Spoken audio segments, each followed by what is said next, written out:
What's up, guys? So I'm just going to make this one really basic. It's going to be just the very first one. It's where I just show you what the left bar is about. It's going to be really basic, and I thought just a good explanation of just what the left side is all about. I know on the recorder it sort of slices off the half of the icons. I don't know why, but I'll just, when I'm trying to point something out, I'll just sort of scroll horizontally, just so I know, you guys know what I'm pointing at. The first one is just like a selection tool. When you have it clicked, you pick out whatever you want to pick. That's pretty much what that one is. The magnifying glass, it's a zoom tool. It's kind of obsolete since it enables the player or the person to zoom in on the grid as if they didn't have a mouse wheel. So the second one's sort of completely obsolete. This camera is for when you first make a map. You can see where the camera is when you click it, and I haven't put it up or in my map lately, so I'm guessing that tool is somewhat obsolete as well. But I guess if you're having a problem pinpointing something on the grid, that's what you use. But to be flat out honest, I haven't put it in many of my maps. Um, so that's the camera right here, magnifying glass here. The entity tool, the fourth one down, it looks like a light bulb. It places your entities, so your prop physics. It's pretty much about that.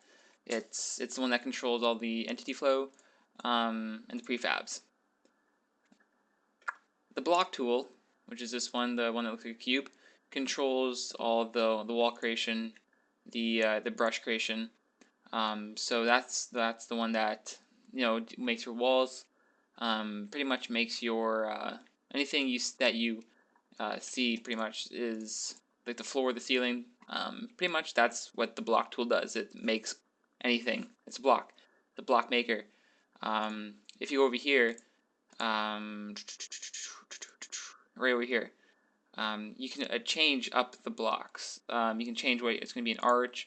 If you start making an arch, I'll get more into that technical stuff, but an arch would have to be like 128 by 128.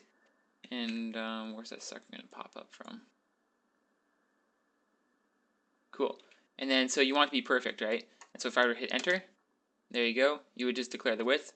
So you could just do 16. This one's good if you're going to be making sewers.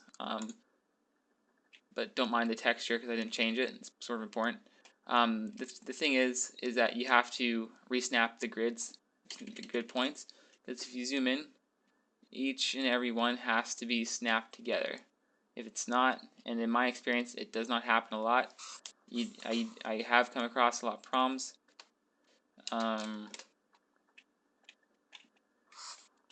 So it's important to always just keep in mind that for some reason I cannot get this on top. Come on, roll on top. Love it. Awesome. But yeah, so you just gotta make sure that everything works works together. If you start manipulating it, things might start going off the grid like this right here. You would have to snap each and every single one back, which can be a labor of love, but that's pretty much what the arch tool does. And I'll just change back to this. That was a custom texture. I was learning how to do that, which I'll explain in another tutorial. So yeah, like I was saying, the block tool, you can change it. This is how many sides it'll have, how many faces it'll have. So if I amp that up, what's the highest it can go? 90? No way, it can't go to 90. Wow, okay, well, I'll just keep it at like 16, I think it was. Or maybe 8, I think it was just 8. Whatever. So the block tool makes your blocks, it makes your arches, makes your anything you see here. And you can manipulate and make really cool shapes, really cool buildings, and whatever you want to make. It's pretty much whatever you can imagine, how creative you are. This one right here is a toggle application texture. So you shift A that, and then you can manipulate each texture. You want to change the ceiling, you want to be specific, you can change that sucker up, change the ceiling, and there's a new ceiling. Ta-da! This one right here, it's apply current texture. So if you already have like a new texture, you know, going, let's just type in any new texture, one that's repeating, preferably. I think this one, sure. So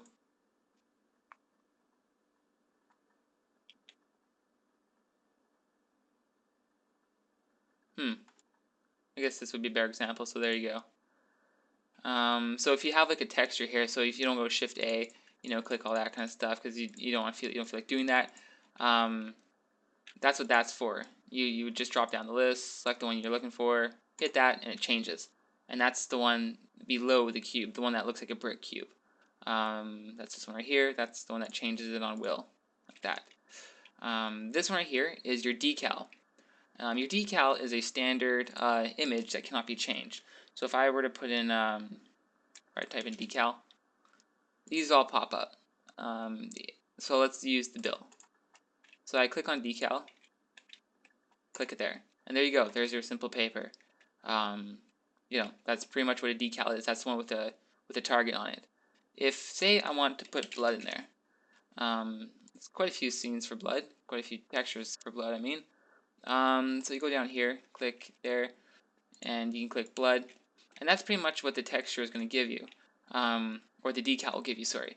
If you click the one below it, overlay, it gives you a little bit more power. So you see these four corners, that means they can be adjusted. That being said, you click Shift Selection Tool, or hang on a second, maybe not. Click overlay. Sorry, you don't click this selection. You just stay on the overlay, and I'm pretty sure you drag it out, and you can manipulate the overlay itself. So you can make it look bigger. You can make it look weirder if you want.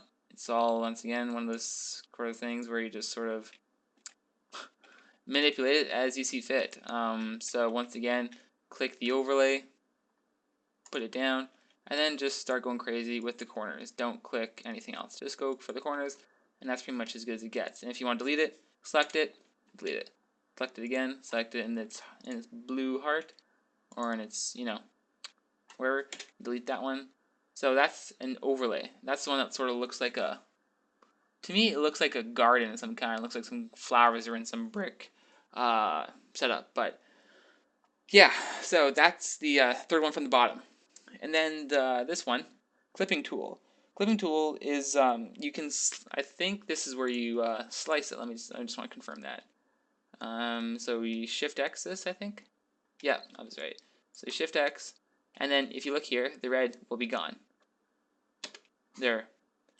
So you Shift X, drag it where you want to cut it. My grid is obviously not size, so it's not snapping because my grid was so small. So if you Shift X again, it'll select this face. But say you just want to put a slice right through it. So you just want to make a doorway, for example. Make sure nothing is selected. Nothing's red, but you're going to see that line, and make sure you can see the line right here too. Make sure you can see that line that's about to be cutting it. You hit enter, boom, there's the cut. You want to know another cut? Shift X again, put it through the door or through the wall again, sorry, and let's make it a little bit wider. And let's cut again. Boom, there's the cut. Select it, delete it. There's your new hole in the door. So yeah, that's pretty much the clipping tool that's right here. Second from the bottom, when it looks like it's cutting a roof or half of the cube, this brick cube off. You know, simple Control Z will make your wall solid once again. And then this one is the vertex tool. This one sort of allows custom manipulation. So if I were to make a, let's just go here. Let's take a dev texture. Let's just go with something really cool and basic. So come down here. 128 by 128. Bring that sucker up. And bring that sucker down. And oh no, that's one thing actually. Good thing that happened. Just to make sure I can prove a point again. 120 by 128. Right here, whatever you use last, it will save. It sort of does suck. You should change it right after you use it. So don't forget to do that. So you go block, enter, and then vertex tool. which is Shift V, I think. Shift V. You can click it here if you want to be more specific, because if you were to just drag it, it would actually select them both. So if you want to be more specific, click that one, and then you can drag it down. And then if you want to be a little bit, like that, you can also drag it down in here, and you'll see the change happen there. And then to see the change actually occur, click Shift, or sorry, selection tool, not Shift, and then you'll see the change happen. And that's pretty much the basics of all these.